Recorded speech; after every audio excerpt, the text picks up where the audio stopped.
I honestly feel from the bottom of my heart, there's multiple facets of longevity being influenced by the ketogenic diet. And when I meet people that have been keto for a number of years, even just 1 year, they just look so much more vibrant.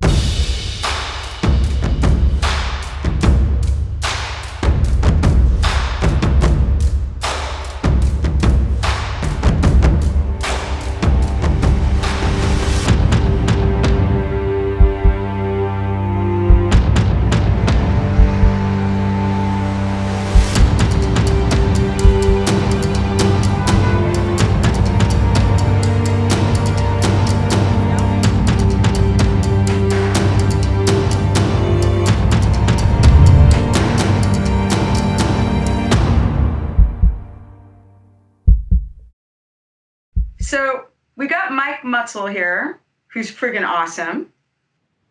And he interviewed me for his channel, which is High Intensity Health. You have to go to his channel and subscribe because you're going to learn a lot.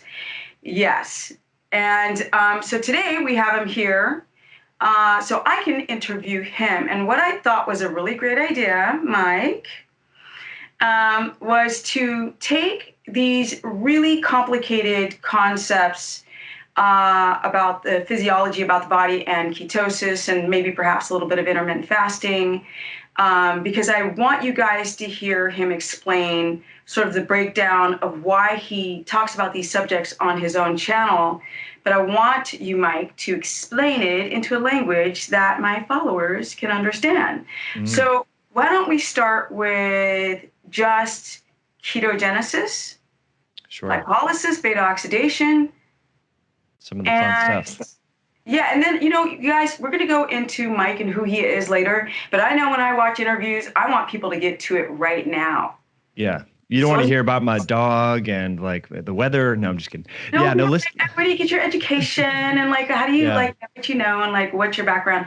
We'll go into that in a minute, but I really just want him to go right into the ketogenic diet and what is the ketogenic diet? Can you break it down, the science for people, but try to use a language that's even more easy to understand than what you normally do on your own channel. For sure. I'd be happy to. So Steph, thanks so much for having me on. It's an honor to be here. My wife actually used to watch your videos way back in the day and still does, but that's how I kind of got into this was like through osmosis. So I just want to give you a shout out.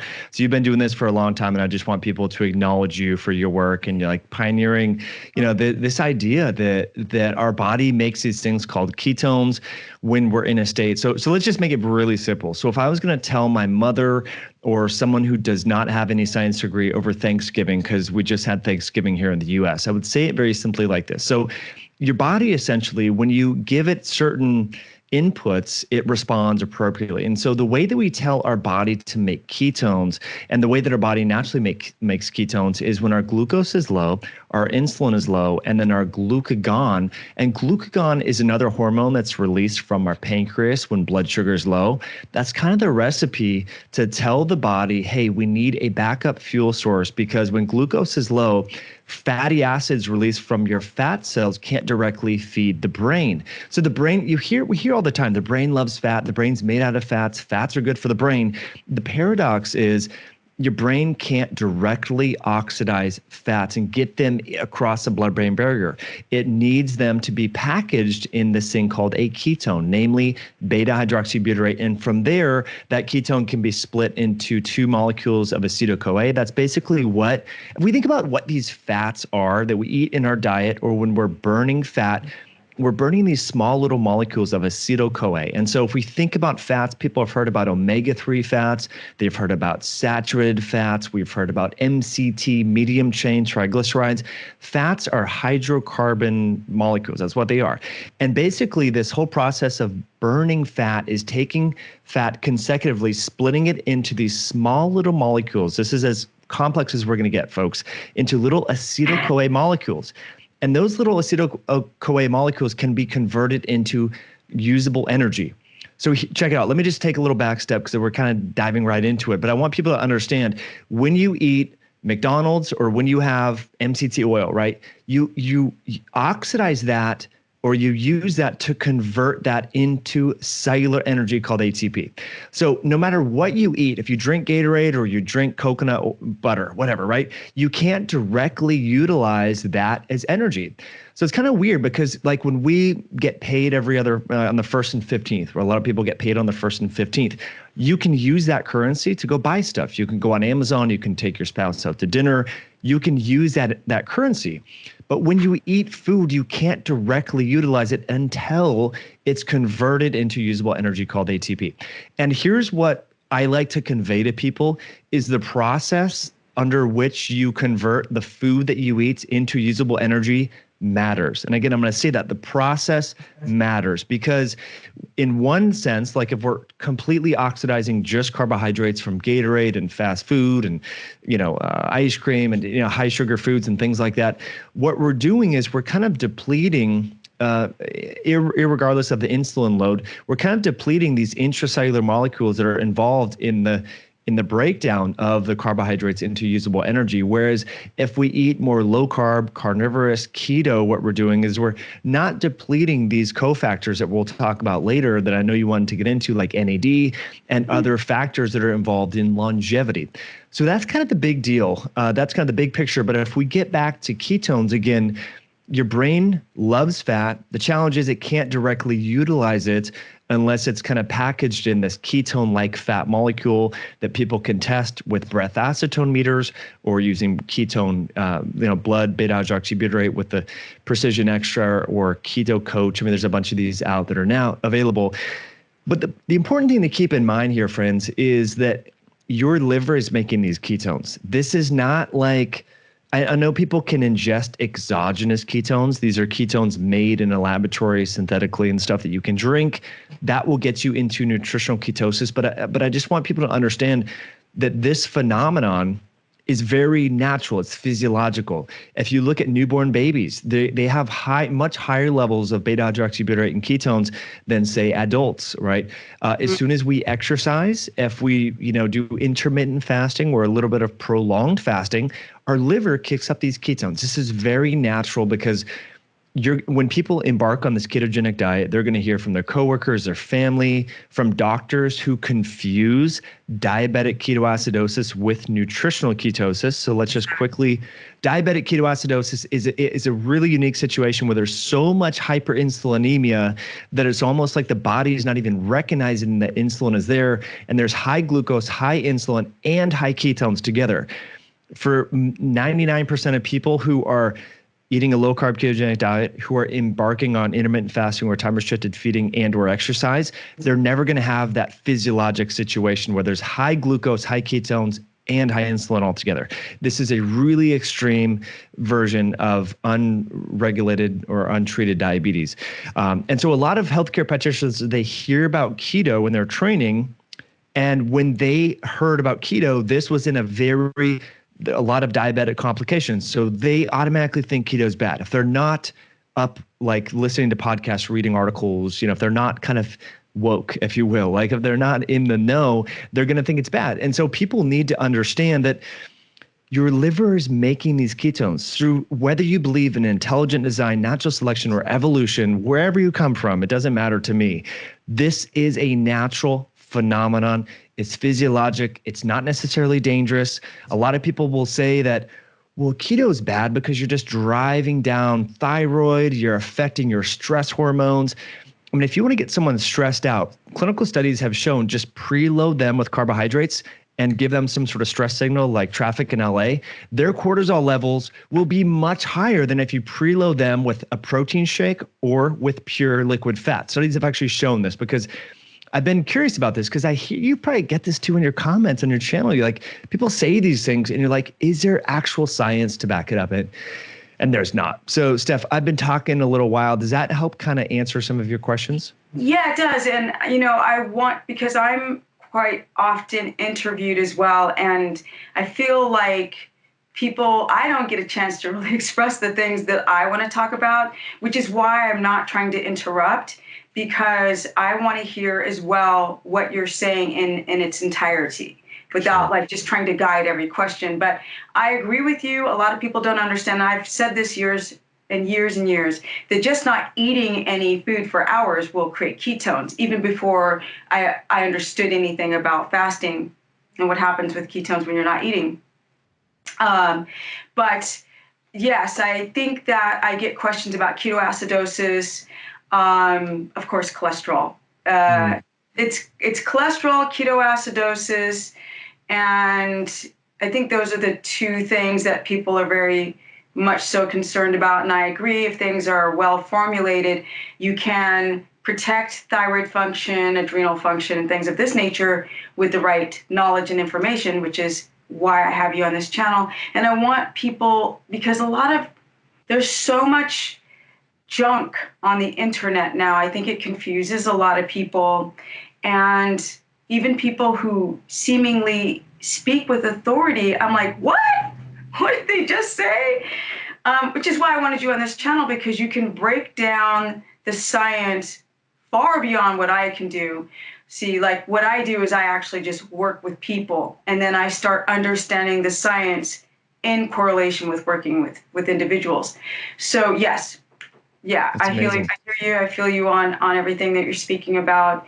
The idea of ketosis, for me personally, since I don't speak in the wide technical language, is that when it's applied correctly, there are a multitude of benefits with longevity, right? Not just weight loss, but with longevity. So maybe you can explain some of the protective properties that come with, let's say, not being insulin resistant, blood sugar dysregulation, people developing autoimmunity, and sort of like the breakdown of their DNA from eating a standard American diet and trying to go over more towards this low carb, ketogenic / a little bit of fasting. What are the longevity benefits? Can you explain that for my Sure. crowd? I mean, yeah, it's a great question, because as we age, I mean, we see our bodies change, and we want to help to slow that down, or at least attenuate that at some level. And how, the foods that you eat, the type of macronutrients that you consume, your mindset, exercise, all that totally matters. And so I think it's super important. But, since we all have to eat, I mean, it's something that we can change. And the thing that we need to understand is, as we change and as we age, our hormones change, our metabolism changes. I mean, anyone who used to eat a certain way in their 20s knows that when they get to their mid to late 30s and 40s, things change. Like, right? We used to be able to get away with eating chocolate cake or who knows what, right? We didn't exercise. We could eat whatever we want and have a six-pack, and that changes with time. So as we age, our ability to metabolize and properly utilize carbohydrates becomes diminished. It gets attenuated. We get carbohydrate intolerance. So this is not Mike MUTZEL super keto biased talk. This is well established in the medical research. So, some people think, well, yeah, later in life, I'll go low carb, but I'm fine now. But and I have friends like Mark Bell who have talked a lot about this. It's like, we know that when you age, you're going to become more glucose or carbohydrate intolerant. So why wait till you're 60 or 70 to change your diet? Why not just start now? It's going to make things so much easier. And so that's one of the reasons why I think it's important to just, even with kids, it's like, look, they can carb cycle, they can do seasonal keto, they can do things like that, but not have the bread, the pasta, the cookies, the ice cream, the cereal, things like that. So but if we want to drill down even further when it comes to longevity, one thing that's going to happen as we age, naturally, we're going to become more inflamed. This is dubbed in scientific longevity research called inflammaging, meaning as you age, you get more your baseline levels of inflammation increase. There's a lot of problems associated with that, including cell membrane damage, mitochondrial damage, free radical damage. You hinted on something called autoimmunity. We have more, a lot of people as they age, right, they can't tolerate wine like they used to. They have food intolerances. They're getting little pimples and weird reactions to food that they never used to. It's because the static, the noise, everyone's driven in or been in an airplane where it's really loud, like a small little airplane. You're like, gosh, I can't even hear another person talk. And we've all been in like an airplane or a car where you're like, gosh, are we moving? I can't even tell, right? So the static or the background noise as we age in terms of our immune response is increased. So just a small little increase in something is going to be more palpable. It's going to present itself. I have an elderly dog, for example, and they're a little ill right now. And his hips is just like it's like he has arthritis, but he doesn't. And so what I'm trying to convey here is because his baseline level of inflammation has increased because he's aged, this little sickness that he has is just causing like all these exacerbated symptoms, right? And this happens. So the cool thing about the ketogenic diet is ketones in general, it's not just swapping out carbohydrates for fat. Ketones affect epigenetic signaling throughout the body. So they don't change your genes, but they change the way that your genes are read. And that is super powerful. So a lot of people listening or watching, they have a smartphone. They know that when Apple makes a software update, their phone changes, but it has the same hardware. Apple's not downloading new hardware. You're not getting new computer chips or software or hardware into your phone. It's just changing the operating system. It's just debugging it. And so that's what your diet can do to your genes, right? It can literally change the way that inflammatory genes are being turned on or turned off. It can change the way anti-inflammatory genes are being expressed or turned off. And so that to me is super exciting, because it's not that carbohydrates are always bad, but we just know that these ketones, again, our liver makes when we eat low carbohydrate foods and we compress our feeding window and exercise and do all that fun stuff. These ketones not only help our body create more energy so we can think and move our muscles, but they change the way that our genes are expressed. And there's this really powerful anti-inflammatory signaling hub. It's a molecular switch. It's a little complicated, but not really. It's called the NLRP3 inflammasome. When this signaling hub is activated, it triggers a bunch of downstream pro-inflammatory signaling cascades. People are familiar with inflammation, like C-reactive protein. This is a blood marker made by your liver that when it's elevated, doctors are going to be curious as to why this is elevated. TNF alpha, all these other inflammatory molecules are made when this hub is signaled and so forth. And it turns out that ketones can inhibit this. So basically they work upstream by quelling or squelching inflammation. So in my eyes, that's really important because, again, the two things that we know are going to happen as we age, we're definitely going to become more inflamed. We're definitely going to become more glucose intolerant. So just by pivoting your diet into either low carb, carb cycling, keto, carnivore, what you're doing is you're helping those two very predictable phenomenons that are going to happen as you age. A third phenomenon that's going to happen as you age is your mitochondria become less functional. And so your mitochondria are these little mini organs within your cells and your tissues. So if we think about our cells, and we're made up of, depending upon who you ask, between 30 trillion and 50 trillion cells, if you include the microbes and all this. So we have trillions of these cells. And our cells are kind of like a home. Inside your home, you have a refrigerator, you have a dishwasher, you have your laundry, you have a hot water furnace, right? You have these little things that help the home work. Well, your cells have these mini organs called organelles. They're mini organs. One of the primary and very organs that we come to depend on is called your mitochondria. I'm sure you've talked about this a lot on your podcast.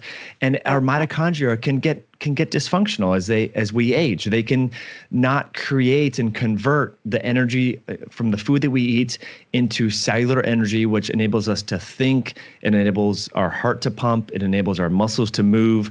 All these things, our hormones, everything. So our mitochondria are critical for, slowing, I should say functional, optimal mitochondrial function is critical for health and vitality.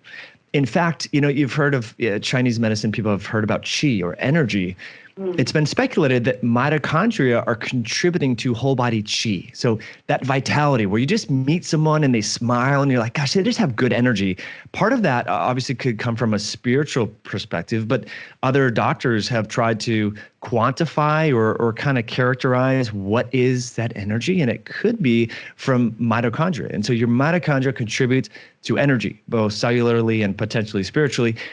These things are very important little organelles. And when you rely upon eating fats for fuel, it literally through mass action, through like sheer force, drives the mitochondria to work effectively.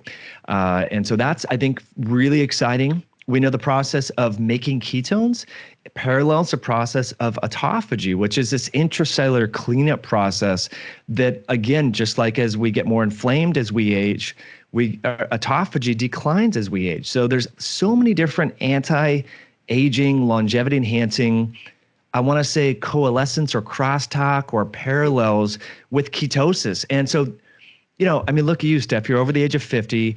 If I had to guess and I didn't know, I'd say you're like 32. And I say that with all honesty. And so when we go to these seminars and these low carb keto conferences, there's meetups, there's groups, amazing people, some of the nicest people I've ever met in my life. And you ask people, why do you come to these events? They're like, because the people are cool. Like and so we see that time and time again. And I honestly feel from the bottom of my heart that there is this longevity, there's multiple facets of longevity being influenced by the ketogenic diet. And when I meet people that have been keto for a number of years, even just 1 year, they just look so much more vibrant. And I know this is very anecdotal, this is very subjective, but we see this time and time again. And we can, talk about many examples in the community. And, my background being kind of in medical kind of health sales and stuff like that. I mean, I've been to these functional medicine conferences and I see some people in their 40s and 50s and I'm like, damn, what happened to you? You look kind of, you don't look like the epitome of health. And yet you're a healthcare practitioner that's trying to convince patients to make dietary changes. But I don't often see that when people are low carb or keto or they do a little fasting. It's like they really look like they walk the walk. And so I think the proof is in the pudding.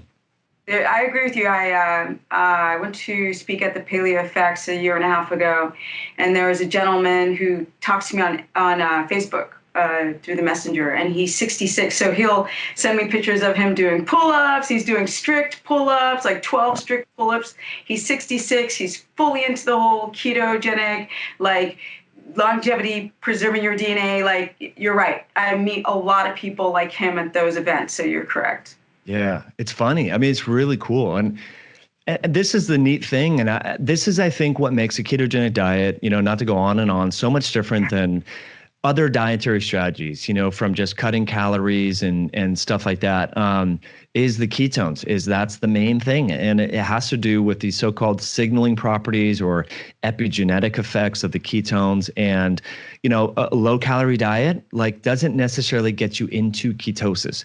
And so obviously there is research, and just to, be a little fair and balanced or whatever, there is research on pure calorie restriction as a longevity enhancer. But, I as a foodie myself, and a lot of people, we're wired to eat. We love food as humans.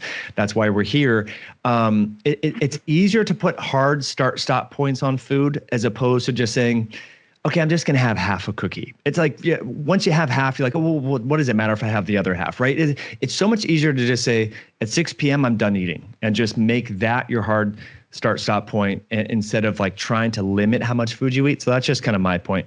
Yeah, I fully am right there with you. I wanted to know your take on the people or individuals where, and I'm going to use a couple of different examples of keto. I'm going to make it a little complicated. Keto, standard keto omnivore. I call it keto carnivore, or carnivore, just carnivore, and fasting. What people would you say that some of these dietary measures or lifestyles or physiology would not be good for? This is great. Well, I mean, and we talked about this in your interview, people with former food eating disorders, the anorexia, bulimia, right?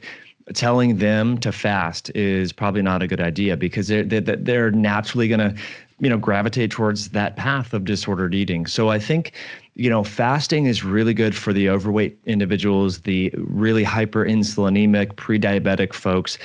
There's some really good benefits for them fasting. And so, because some of those people that have obesity or they're overweight, there's this element of food addiction and disordered food eating and closet eating and binging and things like that. And so getting them to really, and kind of the benefits of fasting, I've talked a lot about autophagy and mTOR inhibition and ketones and all these things, but I think kind of the real fasting is really like a mindset reset, in my opinion, because, when, for example, like if I'm bored or I'm lonely or I'm traveling and stuff like that, it's really easy to self-medicate with food. I can just go get some organic dark chocolate. I can get some mangoes. I can get some blueberries. I'm bored. I can just mindlessly eat that crap, right? And those are healthy choices. People take worse choices than that when they're traveling. Okay. For sure, right? We use food as a crutch to help deal with emotions, and that's where, and I'm trying to help people kind of understand the reason why I get so excited about fasting, because it has helped me deal with underlying using food as a crutch. You have to deal with your emotions when you fast, and I think that is beautiful because a lot of us, the reason why we're overeating. We know that overeating is bad for us. We know that eating McDonald's and ice cream is bad for us, but why do we do it? It's not like a logical thing. It's an emotional thing. And I feel that fasting helps us really become more aware and in tune to those emotions and deal with them properly. And so that being said, I think, the overweight, the insulin resistant, the sedentary really do well with fasting, whether it's a 36-hour every other day, a 24, there's so many different. And the way that I approach this is like how Dave Ramsey or any financial planner would approach fasting. It's like, okay, if you call a financial planner and you say, how much money do I need to save to retire at 65? They're going to say, what's your income? What's your debt? Things like that. So if people have incurred a lot of metabolic debt from eating every 2 to 3 hours, from inactivity, from mindless eating, they might need to pull on the fasting lever a little bit more hard than someone like you or I maybe before we got into keto, where we were physically fit but eating 7 meals a day and snacking all the time. So it's like, okay, well, you have that metabolic flexibility from your exercise, but you kind of have a little bit of maybe underlying insulin resistance from the dietary approaches that you took. I'm not assuming that you did this, Steph, but I know I did this. So I just pulled really hard on the nutritional lever and tinker with the fasting lever periodically, but not all the time. So this is it. There's not a one size fits all, and it's going to change with your activity levels. Like when I'm at home, I'm hitting the gym, I'm deadlifting, I'm squatting, I'm doing pull-ups, I'm doing all that, right? And I'm walking my kid to school, we're doing hikes. I don't need to do all these prolonged fasts. But if I'm traveling, it's just easy to say, you know what? I'm just going to fast for 36 hours because then I don't have to deal with food. I'm going to save money. I'm going to have more mental clarity because, the autophagy and all this, the neurotransmitters. So again, it's using it as a tool. It doesn't need to be this dogmatic thing that you do every single day. Sure. Well, on that subject, which I wasn't really going to go deep into, but I think I was like, do we talk about fasting and OMAD, 1 meal a day, and things of this nature? And a part of me wants to, but then I was like, I don't want you to feel like I'm sort of going against the nature of what you have found to be so beneficial in your life. But with that said, maybe I can sort of, because I'm asking like what people don't fare well on all these diets or these lifestyles. And if I just kind of go to what you're saying about like eating 7 meals a day, I probably ate 5 before with snacks, maybe 4 with snacks, not 5, 4 with some small snacks. But I think the people that I work with have, they come from the HCG diet world. So this fits sort of with that narrative. What I've always said was that, and like I get your thinking about, because I've done a lot of traveling myself, and then you don't have to worry, like every time you arrive somewhere, normally when you're eating carbs and, heavy carbs and processed carbs, you're just like, where do I eat? It's like it's constantly on your mind. So when you're fast, and those hunger signals go down and you don't feel the need to eat, it's perfect in that context. But what I'm concerned about is the people who are not as, let's say, we have sort of narrowed our road to be very straight and clean on what to do with our own body. But a lot of people are looking for answers outside of themselves, but they want it quick and fast. And these are the people that I coach that are looking to lose weight. So for me, intermittent fasting, 1 meal a day has become the obsession with weight loss and not about really trying to understand their existing health. Because I saw in one of your videos, you're saying, people are worried about your thyroid. But the problem is, Mike, I get a lot of people with the hair falling out fasting. So, and I'm like regular people. Like I'm really talking to people. What say you about these effects of menstrual cycle stopping or women bleeding? And this happens on keto too. Oh Like yeah. this is not a fasting thing. But I get so many people, it's like constantly, my hair's falling out. I become constipated. I have numbness on my fingertips. Of course, they have an electrolyte imbalance, like super bad headaches. People developing, because when people follow diets, they start eating mono foods and they're not like diversifying their foods and they're not rotating. They don't try to find out what's going on with their own existing health. And so I start to see a lot of failure. I see more failure with people fasting than the benefits. Yeah. So what say you? Totally get it. Yeah. I mean, I would say when I first started fasting in 2016, when I really started taking it seriously, I pushed the lever too hard and I underate. And so the thing that you need to understand is when you refeed, you're going to have to definitely eat more. Especially if you don't, if weight loss is not, did my lights just turn off? My light just did turn off. It might be a little dark. Sorry. I think my battery's died in my light. Okay, cool. So yeah, as I was saying, I made this same mistake, and I think it's very important for people to understand, like if you're doing one meal a day or intermittent fasting or whatever, that when you eat, you definitely need to eat, and you need to make sure that you're getting enough calories. I think it's and I've seen this amongst women, I've seen this in the keto space. Let me just give you a little bit of an example to kind of, tee up the context and stuff like that. So my wife does one meal a day. She stays lean. She likes it for a lot of different reasons, mostly mental clarity, but cancer does run in her family. So we went to KetoCon and we were eating with a bunch of different people, all kinds of different, moving around, talking, stuff like that. And so she went back. She eats like a high school football player. People were looking at her like, dude, where's this food going? You know what I mean? So she eats a ton of food. Like when she does one meal, it's not like 4 ounces of salmon and like 3/4 of an avocado. Like it's going down. And so I think that's the important thing that people need to understand is, your appetite will kind of slow down if you are not volitional and intentional about recovering the calories. And so you need to be very mindful of that. And so I think if people already don't have a good appetite, they're not used to eating, they're scared. A lot of women, this happens, they're basically scared of food. They're for whatever, maybe it's societal perceptions, maybe it's, you got to be ladylike. I don't know what it is, but I do see this. And so you got, they don't, yeah. So then, Steph, what we have low calorie compounded on top of intermittent fasting, which is already low calorie. And so then obviously it's like, well, how do you disentangle, is it just metabolic suppression? Is it the hypothyroidism? Like what is really causing, the hair loss, the cold numbness in the feet, the lateral part of the eyebrow, like constipation, like, and so I've experienced those same symptoms too, as a male when I first started doing this, because I was not being intentional about how much I was eating. So I kind of pick fun at people for like counting macros and being so particular about it. But I think it is important initially when you first start this to really get a good idea of like, okay, well, if I'm just doing one meal a day or if I'm doing just 2 meals a day, making sure that you're getting enough nutrition to support your lean body mass, because you don't want to lose that. So I agree with you. I think context is super important. We don't want people to be in a major calorie energy deficit, because that's not good long-term either. And especially if you're doing a 1 meal a day. And I don't like eating all that much food all at the same time. My wife, it works for her.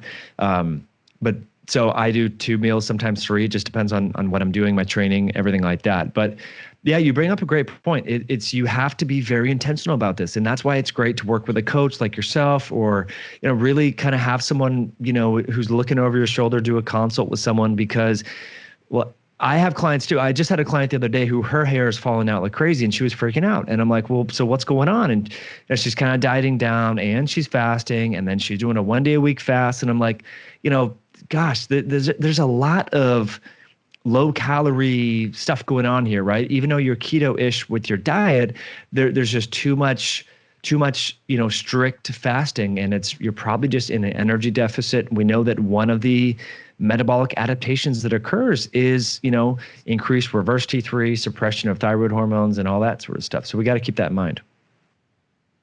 Yeah, definitely. I think it's the thing that the reason why I've become this way is because when I first started coaching people, one person went to the hospital based on my advice. And that was because I didn't understand something as simple as electrolyte balance. And so it was a man and he was dehydrated. And that was the issue. He had dropped water too quickly and wasn't replenishing and wasn't balancing his electrolytes. So ever since that guy, everything I do, I'm so careful about because I'm not a health practitioner. So when I see people in everyday life, if we get off like this, the idea of science, and we just go on to just the everyday people and their psyche, people's perceptions of themselves are so out of whack. People are always looking for the quick fixes. And so they jump on all these dietary trends. So as you know, you've seen keto explode. And in the whole time that keto exploded, I didn't try to keep up with the explosion. So I got buried, like under the pile of people talking about keto. And I was like, it's okay because I didn't want to sell out. But with that said, now in retrospect, when I look back and I go, wow, everything's confusing now in the context of people do diets out of a trend, out of their obsession with their weight, and not really about autophagy and longevity and sort of preserving your DNA through epigenetics. I mean, can you go into this whole, because I didn't hear through NAD and NADH ratios through you, but I knew that I could go to your channel and really learn more, because if I hear a little bit, I know I can go to you and expand on that. So can you talk more about NAD and NADH ratios and what does that mean when it comes to longevity and health and things of this nature, to give context outside of just eating cheese and a bunch of butter and bacon on keto, because that to me is just so 2015. I know, man. You know what? Yeah, I mean that the bacon, the butter, the cheese, the salami, all that sort of stuff. I mean, look, I know that will get you into ketosis, but that was kind of why I really started going out and interviewing doctors on this to really help to kind of like talk through that, because a lot of the books, you know, you went to Costco or Barnes and Nobles and those were what the books were recommending, and I was like, oh my gosh. But anyway, yeah, I mean, I you know, without getting too caught up in the weeds, but people are familiar now with NAD and NMN and NR, and you know, there's a lot of supplements out there that are kind of promoting that people take this cofactor. It's just an intracellular cofactor. It's a coenzyme, nicotinamide adenine dinucleotide, NAD. And so basically it's involved in, as we talked about earlier, Steph and everyone, you know, when we eat, whether it's carbs or protein or fat, right? When we're eating that food, those macros, converting it to usable energy, ATP, we need these intracellular coenzymes and cofactors. And one of these main ones is called NAD. And it turns out that higher levels of NAD is linked with better health outcomes, better brain health, reduced risk for mild cognitive impairment, and all these sort of things. So a lot of people have kind of looked at, okay, well, if we look at the breakdown through beta oxidation and how when people liberate body fat from their fat tissue and then convert that to ATP, and if we look at like, well, if you're just metabolizing glucose, for example, you know, how much NAD is utilized and liberated and consumed and is left during those two different paths. And it seems that based upon a lot of, and this is all kind of more animal model data at this point, to be totally fair. But we now know that you know, whether we're utilizing ketones or fats for fuel, we preserve about 2 times as much NAD. And so why is NAD so important? What does it really do? Well, it's a rate limiting enzyme involved in sirtuins. And there's SIRT1, there's 7 different sirtuins, and these are involved in helping to repair damaged DNA. For example, if you go on an airplane and you're at 50,000 feet, 45,000 feet, you're closer to ionizing radiation. If you're in the sun, we're around EMF, non-native EMF. There's a lot of insults to damage DNA. And our sirtuins are constantly repairing our DNA. They're involved in the mitochondria that we talked about earlier. So these sirtuin enzymes really rely upon NAD. And when NAD is insufficient, the sirtuins can't do their job of repairing DNA, damaged DNA, and affecting the mitochondria in a favorable manner. So we want to have enough NAD around so that we can, help these enzymes do their job. And so if you're constantly, guzzling carbohydrates, having, Gatorade and sodas and all this, you're burning through your NAD. And so this is why maybe people have more wrinkles. Smokers, for example, have reduced NAD levels because these enzymes are so active, they're burning through it. And so this is, a lot of people spend a ton of money on Botox and Juvederm and fillers and all this sort of crazy stuff. And it's like, you could really probably not have to do any of that if you ate a well-formulated ketogenic diet and did some sort of exercise and compress your feeding pattern, because you can free up this critical enzyme cofactor called NAD, which is involved in longevity. Now, you can supplement with NAD or NR, which are precursors. There's also NMN, but if you look at the data on that, to be honest, it's kind of for the amount of money that you're going to spend. I think there's lower hanging fruit that people could spend for like $30 a month on berberine. You could even buy resveratrol. You could do fasted exercise. Like, there's a lot of things you can do. Personally, I love DHEA. There's a lot of good research on DHEA. So, there's a ton of stuff. Some of the data that's been published, the human clinical studies comparing control groups who received no supplements and folks that received these NAD precursors, the data was not that convincing for me personally. So that's why I don't do it. But, some people say it's amazing. So, yeah, so that kind of, again, the way that you can increase levels of this critical intracellular cofactor involved in longevity and enhancing longevity and supporting, genomic stability. That's the thing that I think, I don't want to get too into the genes, but genomic stability. I think it's interesting, genomic stability, and So that's what it's about, like preserving your genome and your epigenome. And so that's what keeps cells in this active state instead of going into cellular senescence and causing apoptosis. And so if we want our cells to be vital, we need stability, right? Just like, one of the things, if you're going to buy a home, anyone here that's ever bought in a home, you have an inspector come out before you buy the home, you want to make sure your foundation is not damaged or the house is tilting. Because if you don't have stability in your home, like you're buying a lemon, and your cells are the same way. So you need that genomic stability. Genomic instability is going to cause, either apoptosis or cellular senescence, and eventually that can lead to things like cancer.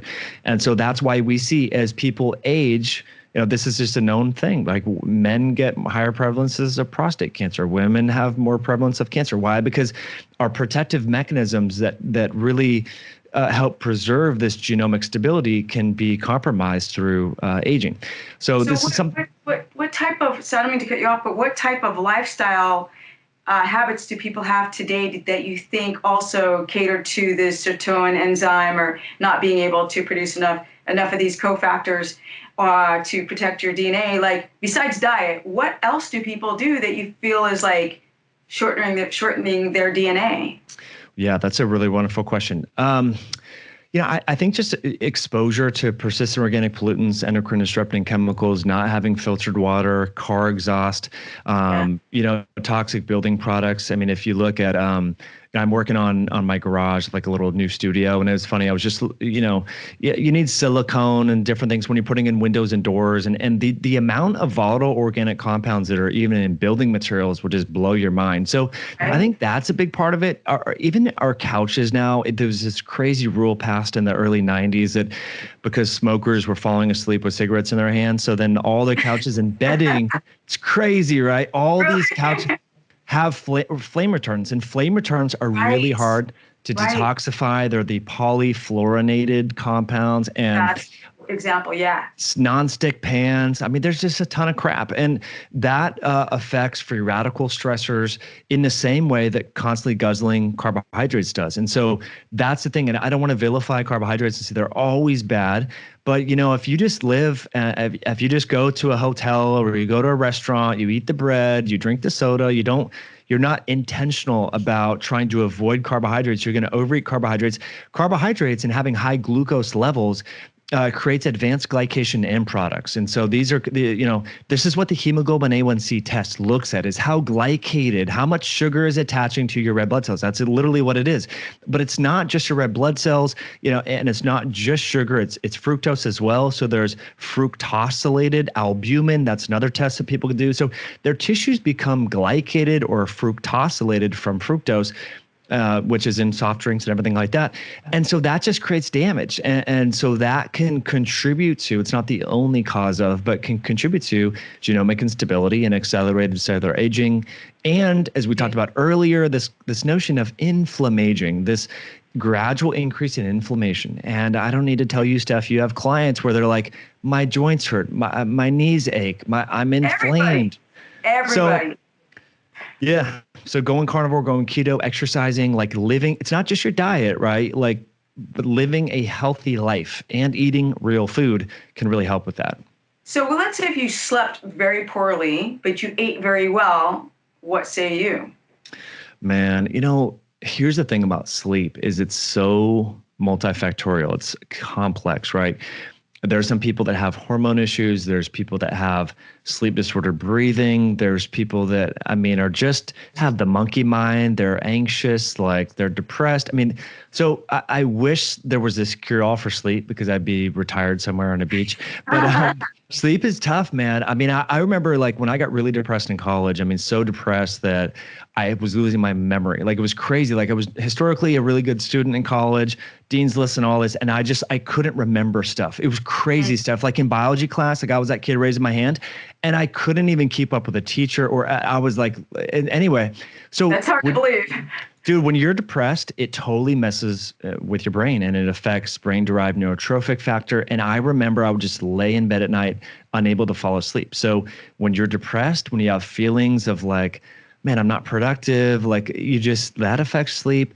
Hormone changes does, EMF exposure, being on non-native, being on iPhones before bed. Sleep's super complex, but I think it's something that people have to master because we see people that eat pristine diets, but they're not sleeping and it catches up with them. Do you think all of these things that like beta oxidation, lipolysis, and these cofactors and all of this will be able to your body will still somehow be able to recover on poor sleep? Or do you think one cancels out the other, that if you can't sleep well, you're not going to create all of these wonderful benefits of protecting your DNA or your genomics?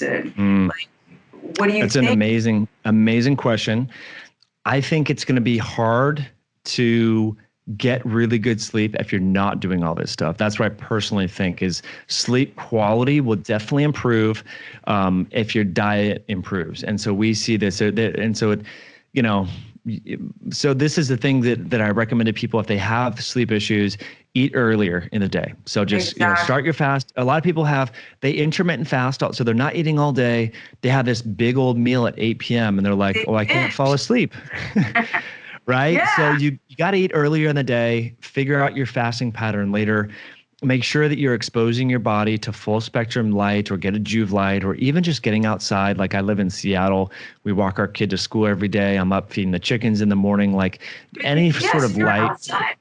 You're outside. So like you've really catered your lifestyle to really to go in that path that caters to your stressful life. Do you know what I mean? You're really trying to balance all of those things by at least just walking your daughter to school and being outside. And I saw you were like killed a turkey or something like that. You're like, I'm so conflicted on this.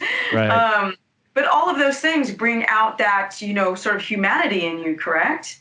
That maybe through the stressful life, you're balancing it through like more natural human practices to try to connect everything together so you can, because no one's going to be, if we're living in a modern time, we're not going to be able to completely avoid toxins and stresses and EMF poisoning or whatever, all those types of things. But you're doing the best that you can to balance the two.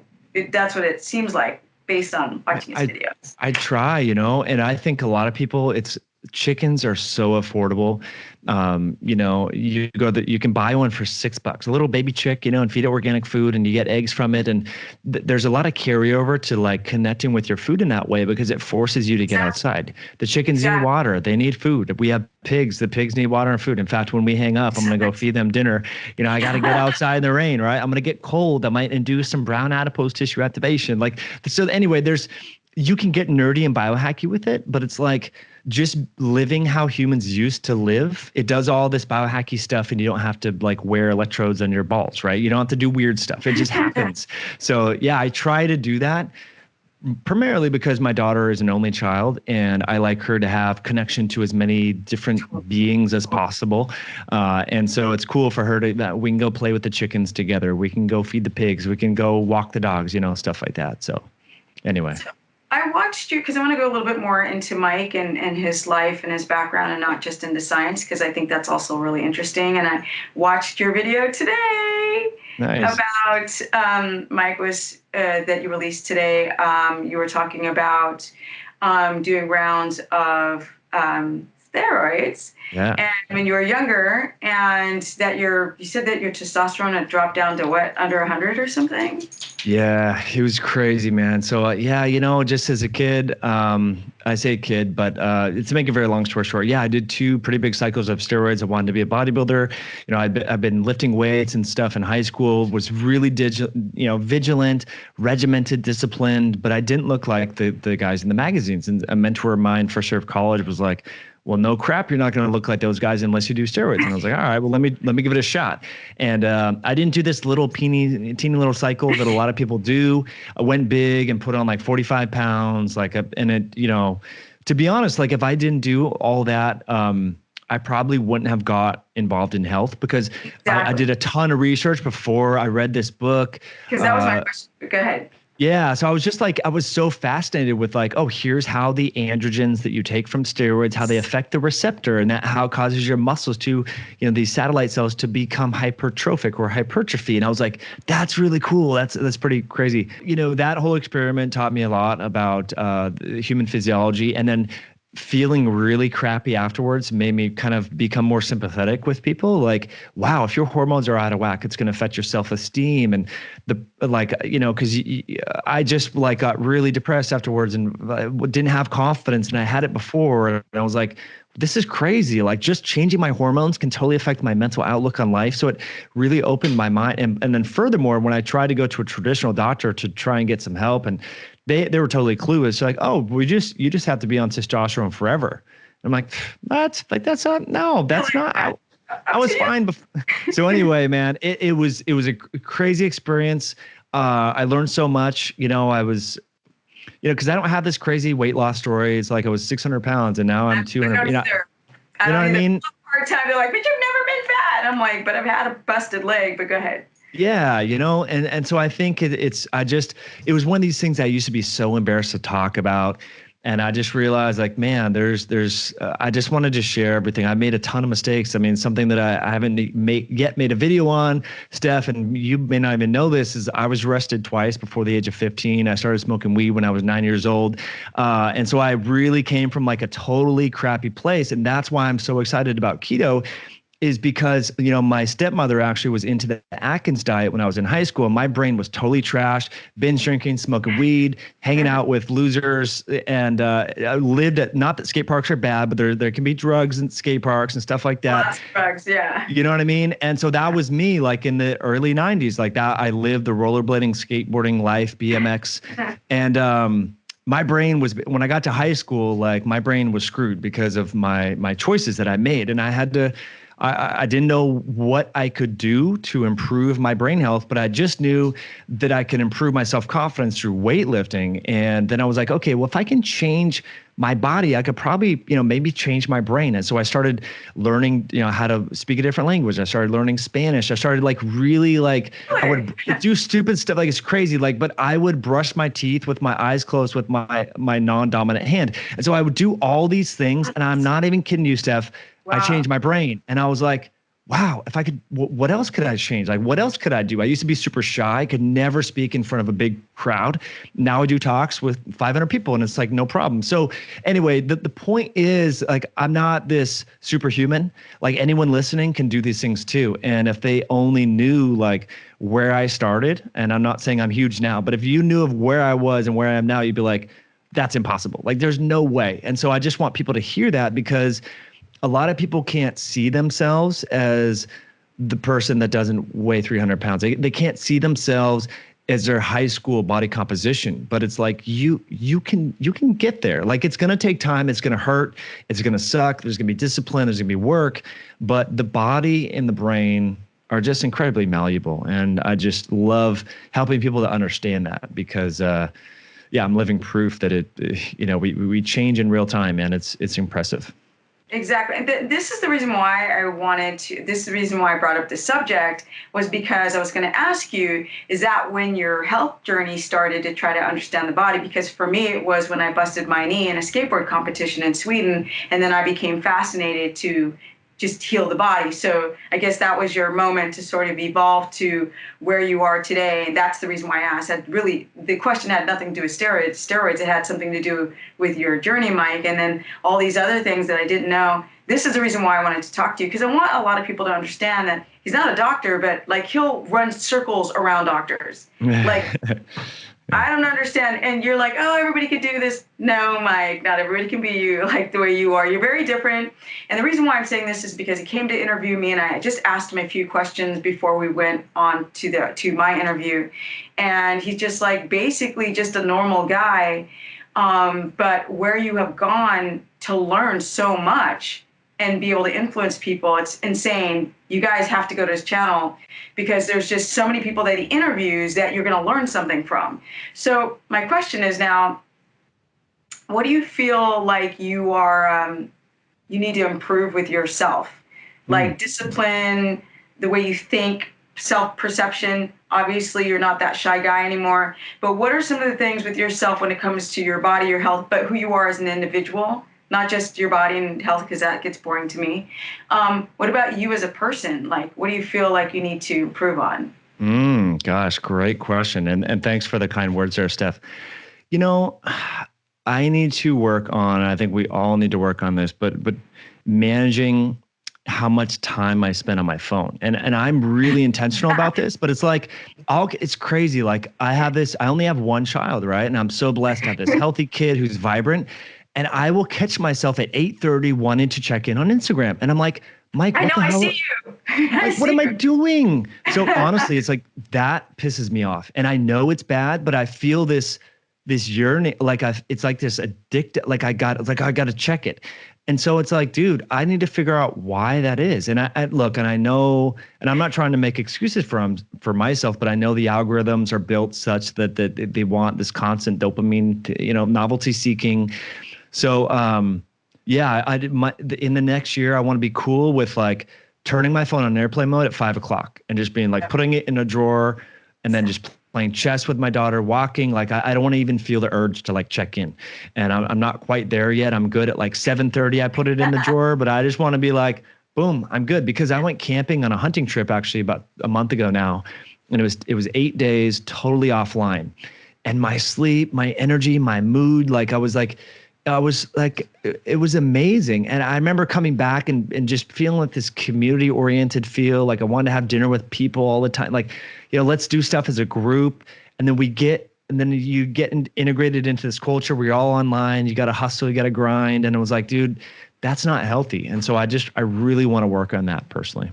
Yeah, you have really grown your channel. I mean, you're working so hard and have a child and a wife, a family, and you're traveling all over. And I wanted to ask, because you've grown so fast. For me, I've been doing this for so long. I still do it, but I go through mental periods where I want to take a break. So I'm still there. You see me all the time on social media, but that's the reason why I got buried, is because I wasn't trying to stay on top of everything at every second. Do you feel the pressures to grow your channel and grow your business? And how does that affect your life in general with like your I don't know, how do you time to read these studies and then travel and then interview people, and how's that affecting you? Yeah, it's a great question. So yeah, but to the first part of your question, I do feel a sense of pressure and stuff, but I try to realize that I got to focus on what really matters, because and I love everyone. We have the diehard fans, and then we have the haters, right? And so it's the haters, they can get to you, if you let it happen, and they'll trash talk, they'll say crazy stuff, and so I just realized that at the end of the day, if I really needed help, something happened to me where I was sick or whatever, these people are not going to come help me. It's going to be the people that I know in my community that those relationships that I'm nurturing. So that's what I have come to realize, that that's the most important thing. I feel kind of called, I feel like, man, I got a second shot in life, because the people that I used to hang out with back in the day are either in jail, dead, or working like holding signs on a freeway saying like stop or something like that. I don't even know. So I feel like, man, I got a second shot on life, right? And so I really feel compelled. I feel like we all have this gift. Like we're all, whether it's God or the universe, if we just are in tune to our gifts and we take action on those to serve other people, I feel like we get more gifts. And so that's just what I do. And so I just kind of let that kind of happen. And I try not to put pressure like, oh crap, Keto Connect did this, I got to do that. Like, I'm like, you know what? It's just people can do whatever they do. If they're going faster than me, I really don't care. And I look at stats and look at this, but it's like I don't put a lot of pressure on it, and I don't check in as much as I used to. And because I'm just like, look, I'm just going to attract and help the people that need it, and the other people that don't, it's fine. And so, because on YouTube, right, there's a way to kind of hack the algorithm so that you grow faster. And there's little tricks and tips that you can do. And so it's like when I look at some of these videos where people are growing like crazy, they're just kind of leveraging the system. And sometimes their content is, this isn't in all situations, but there's certain individuals who are out there and I'm like, damn, how'd you get 2 million views on an apple cider vinegar video? Like, what the fuck? It's crazy, right? And so I'm just like, you know what? I'm not going to do that. I'm not going to do how to eat keto at Walmart. Like, look, and there's nothing wrong with that because people need that content, but I'm just not going to do that. You know what I mean? And it's just me. I'm so with you on that. And, I am not, I don't mince my words. I do think that, unlike you, because I've heard you're very kind. My reaction is like, yes, carbs frack you up. And the excess amount of like, some people do well on veganism, some people do well on a lot of carbs. I'm like, no, they don't. I'm really black and white like that. I am not like, you're going to mince my words. It does bury me when I talk like that because I don't do, the grocery haul at Walmart or Costco or Sam's Club or whatever you call it.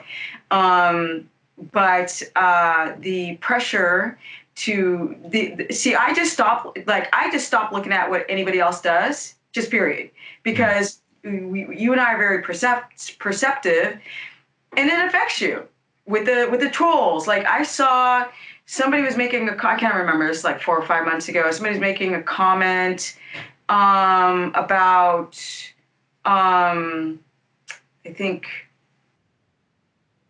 it was like getting too thin or something on fasting, and then you posted something, or looking too gone, and you posted something on your Instagram about, I don't know, you posted what the person said. That's what I remember. Yeah. And I thought, don't, just ignore them. Yeah. Because feeding into exactly what these people are trying to do, which is trigger you and get you to talk about it. And people will ask me about all these other health people talking about keto online. And in the beginning, I'd be like, oh, they're terrible. I was like, oh, they're trying to get me to talk about this person. So now I just make up fake names, and I'll say like Dr. Dingleberry and stuff like that instead of, did I say Dingleberry? Yeah, I do say that.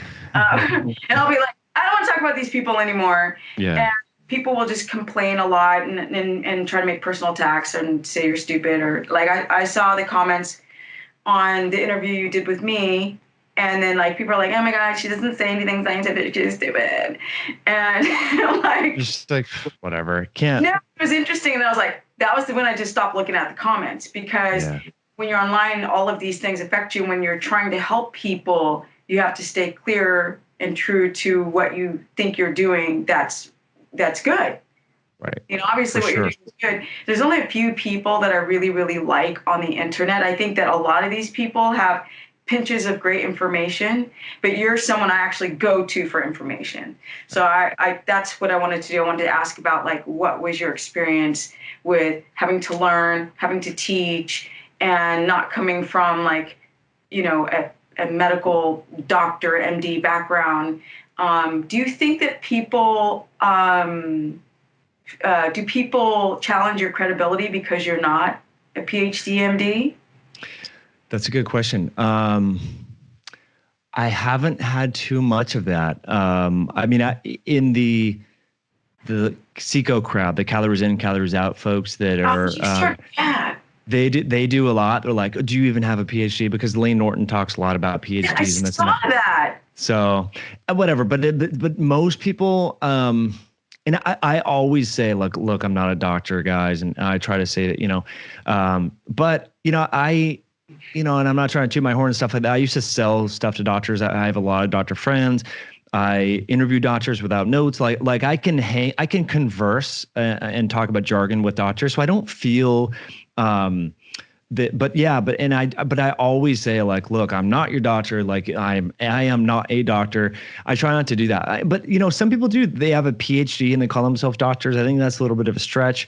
So and I get it in this space. We're all trying to trying to add a little credibility and stuff. But going back, just want to clarify something on the grocery hauls. Look, I don't do that, but people do that well. I'm a huge fan of Thomas DeLauer. He's one of the first people to reach out to me that has a bigger platform. Was like, yo, let's put some content together. Like, come to LA, we'll film together. And he was great. Keto Connects, same things, really great people. So there's some amazing. Super sweet. And so that's what I'm seeing in this community, but there's some other channels that are health related that are just leveraging the system. And you're like, dude, come on, man. So anyway, that's a thing. So just understand sometimes the content you see is just knowing how the algorithm works and working the algorithm right. So but that's why I think these videos like this stuff that we're doing, where you can see someone's personality and get to know them and realize where they're coming from. So anyway, that's just kind of how we roll. But exactly. Well, and thank you for all of that. Where do you want to take your own health? Yeah, that's a good question. Gosh, I don't know. I just did this interesting, it's called the My DNA Age test, and it will tell you your epigenetic age through this Horvath clock. So I'm really interested to see, like, this keto thing. I've been doing the fasting. I've been exercising for 20 years now. Like, how does that affect my biology? And especially considering that there were years where I would travel 70 plus flights a year, which is totally unhealthy. And I was going to Chicago and doing all this stress. So yeah, I'm just curious where that would be. I've made some good strides over the years, but I'm curious where that would be. But I would love to just one day, honestly, where it's like my biological clock is so in tune that at like 6:29, I just wake up every day. Like, that would be to me a huge win. Like, sometimes I still have to rely upon my alarm, which I know people are like, what? Like, what's wrong with that? Like, there's people like that are so in tune with their body. They just wake up at 5:59 every morning, like, and I think that's pretty cool. That says a lot about your biology. If you can just rise naturally, predictably, I think that'd be cool. Definitely. You spoke earlier about having back pain. I mean, those types of things. Are you still struggling with any pains or aches, or do you also still want to manage your body composition? Do you want to get leaner? Do you feel like fasting has changed or keto or fasting has changed your physiology, the shape of your body? I mean, like, basically it's two parts. Like, do you still have pains and aches, or are you still trying to go for this like muscular lean mass? Great question. Yeah, I mean, I still have aches and pains and all that. And it's something that it doesn't limit my day-to-day stuff. It's just like, well, I can't squat with 3 plates in the bar. Like, that's just kind of what it is. So I can squat with 2 plates with depth. I mean, it's more like an ego thing. It's not like it really everyday life. I mean, I could still bend over. I could do yoga. I could do all this stuff. But, would I like to do a powerlifting competition and not have to worry about, am I going to throw my back out? Yeah, ideally that would be cool, but it's just not, I'm probably not going to do another powerlifting competition. So it's not that big of a deal. Would I like to get up to 195 pounds like I was in high school? Yeah, maybe, but for what? It's still an ego thing. So I just, like, if I could just maintain now, continue to, maybe put on a little muscle here and there, or just really prevent age-related muscle loss, I'd be totally happy with that. You'd be happy with that. I think that's something that's very interesting as well, because people will break down everything about science or stuff and think they don't actually talk about where they are sitting on the spectrum of health and where they want to go with their health. And I thought that was very interesting, because when I go to these conferences and I'm thinking, what are they, because I know where my brain's at with what I want to do with my body. Because I work out 6 days a week, and I'm 52 years of age, and I don't plan to go through a bunch of glycation and cellular breakdown and start to get old. So that's why I wanted to know what your thoughts were, or where you want to take your own body. But sort of some closing thoughts on I wanted to talk about workouts. These are two subjects: workouts and fat loss, and what your take on is about how important it is to work out for longevity, and maybe trying to simplify the best ways for people to access their fat mass in attempts to deal with everything, their autoimmunity, their gut health, do all of these things, like working out and considering, let's say, because you talked about people getting enough calories in when they're doing one meal a day. And immediately I start thinking about, well, what if you have hypochlorhydria, and what if you have issues digesting certain foods? What if you have histamine intolerance, or you have to be very careful. Let's say if you have a high uric acid, can't break down purines, things of this nature. How do you access your optimal health if you're falling apart, right? Everybody's goal is that they wouldn't mind, like men, they wouldn't mind getting their testosterone up a little bit, getting a little bit more muscle mass, and getting a little leaner, and of course having all the health benefits with energy and whatnot. How does one person access? How does exercise impact your cellular health or your metabolism, beta oxidation, and how can you really, because it's not about calories necessarily, it's about your hormones, but how does one actually, in your opinion, with all their issues, have that body that you're talking about, a little bit leaner, a little bit more muscular with energy and feeling I know it's a big, huge question, but how could you put those two together with workouts and existing health and dietary measures to get lean and to get fit and healthy? Yeah, that's an awesome question, Steph. I think it really comes to a lot of people when they go to the gym, what they want to do is kind of get their heart rate up and do a group fitness class or burn a bunch of calories. And, that can even just create, it's better than doing nothing. But I really like to encourage people to hit every muscle group 1 day per week. And so that if that's a 3-day split in the gym, maybe you can do this at home with air squats, wall squats, lunges, hip hinges, push-ups, pull-ups, everything like that. So I really think that we need to reframe this conversation away from just it's all about calorie burning and getting your heart rate up to you got to provide that stimulus to your muscle tissue.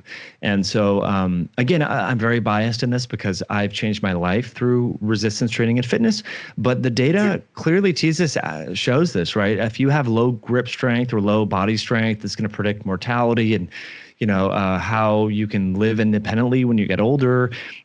Cancer, studies have actually shown that individuals at the time of diagnosis that have low grip strength don't survive as long compared to people that do. So look, strength matters, man. Yeah, it's becoming validated. And we like you kind of talked about it, and we all focus so much on burning fat. How can we burn fat? How do we get fat adapted? But it's like, well, how can you maintain lean muscle mass and preserve muscle mass throughout your lifespan?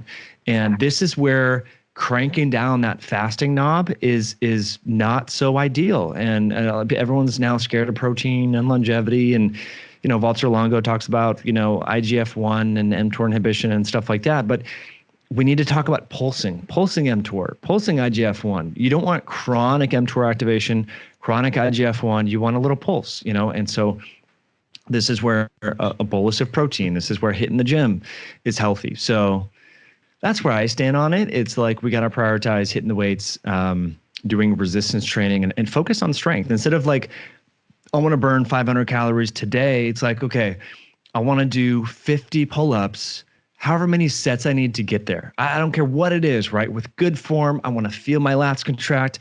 That could be something. And the cool part about weight training is you have an objective goal, right? Like you either do 10 pull-ups or you don't, right? If you're like, well, I kind of burn 25 calories or 2,500 calories or 250 calories, whatever. You're like, well, but that doesn't, how do you reproduce that, right? It's not like a really good objective, strength is very objective. It's very black or white, right? You either can do 20 push-ups or you can't, right? And so that if you can normally do 10 push-ups and today you can only do 2, well, gosh, then you can go, what's going on with me? Why am I unable? Why am I losing strength? Why am I losing that? So I think that's the other cool part about resistance training. And so do you think that working out and will help the development of these cofactors so you can potentially adapt more consistently and have, better cellular health or metabolism or be able to uptake ketones into the Krebs cycle? Do you think that working out will encourage that, like a routine? Yeah, it really does. And studies actually show this, even when it comes to enhancing autophagy. One study showed that individuals that were fasting for 36 hours and they had another group, they had basically trained athletes versus sedentary people. They both fasted for the same duration, but the levels of autophagy were much higher in the people that were lifting weights and working out. So yeah, we know that when you exercise, you improve your metabolic flexibility, and that has translations and translative benefits in carryover into your diet. And so, yeah, it's super important. They're parallel processes as well. A lot of the adaptations that occur through fasting and through keto are some of the same adaptations that you get from exercise. So, they're very similar processes. And so I think it's very important. And so exercise complements the diet complements exercise. Like they're super important. And I don't think, and studies actually show that just dietary change gets you partway there. But if you change your diet and add in exercise, you're going to get much better long-term effects. And this is going to affect your endocrine system in a positive way as well. Yeah. So my last question is, please explain this fat cycling, because is it called fat cycling? Yeah, they call it glyceroneogenesis or whatever. Yeah, it's just in your video. You're like, I can't wait to talk about fat cycling, and then when I Googled it, all I saw was people doing Brazilian butt lifts. So they were just injecting fat. So clearly, the science isn't out there in the mainstream to understand what this fat cycling concept is. It's funny. Yeah. I mean, I guess to learn more about it, you'd have to Google or type into PubMed or Google Scholar, lipolytic recycling. Videos. Yeah. But anyway, long story short, our fat cells are not these inert things just sitting there storing fat, like your closet or your pantry storing food. There's constant churn and turnover. And it turns out that, roughly 50% of the fat that is released from your fat cells goes right back later in the day or that evening or whatever, back into your fat tissue. And that's healthy. As we get more, inflamed or we have trauma, infection, or we're insulin resistant, that recycling goes down. And so that leads us to, or scientists have talked about, that the behavior of the fat cell kind of becomes compromised. And this is where exercise comes in, because it really kind of increases that churn, that turnover, which is healthy. So yeah, I mean, I think it's exciting. I think it's confusing for some people because they're like, well, how do I measure it? And it's like, well, I don't know how you measure it. So it's more of like a theoretical, cool thing to kind of talk about. Practically, can you measure it? Can you test it? Probably not. But it is exciting. And it just goes to show that maybe it's not always about calories in, calories out, and this and that. Maybe, it's more about enhancing the function of your organs. And so we know our liver is a key organ. We know our muscles an organ, as is our adipocytes. Yes, very well said with everything. And I want my followers or viewers to go to Mike's channel, because there's just, the interviews, you're just coming out with some sick, amazing, I think for me, the best interviews on health professionals out of any channel I've ever seen, bar none. Cool. Thanks, Steph. That's awesome. Yeah, so I want everybody to go and check out Mike. I mean, I could go and talk for hours, but I actually had to go and study for this interview. So I wanted to be prepared, and you just never are prepared. Yeah, it's all good. Yeah. So if there's anything else you want to mention, if not, I don't know if you have any last words. I'm good. I'm grateful for this opportunity. Thanks for watching, guys. Thanks for having me, Steph. Yeah, it's been awesome Where to get can to know people you. find you? You coach, you have a book out. Can you mention those things as well? Sure. Yeah, the book was written in 2014, so it's getting old now. I'm working on another version, but it's called Belly Fat Effective People. It's more about the microbiome and the gut hormones and gut bacteria and how diet affects that. But yeah, so my website is High Intensity Health. That's my YouTube channel. And I'm also active over on Instagram at metabolic_Mike. Yes. So thank you, Mike. My This was pleasure. awesome. I'm like, Yeah. oh my God, my questions are just not fitting the big size of his brain. I don't know how you get it through your front door. But with that said, you've come a long way from your past to now.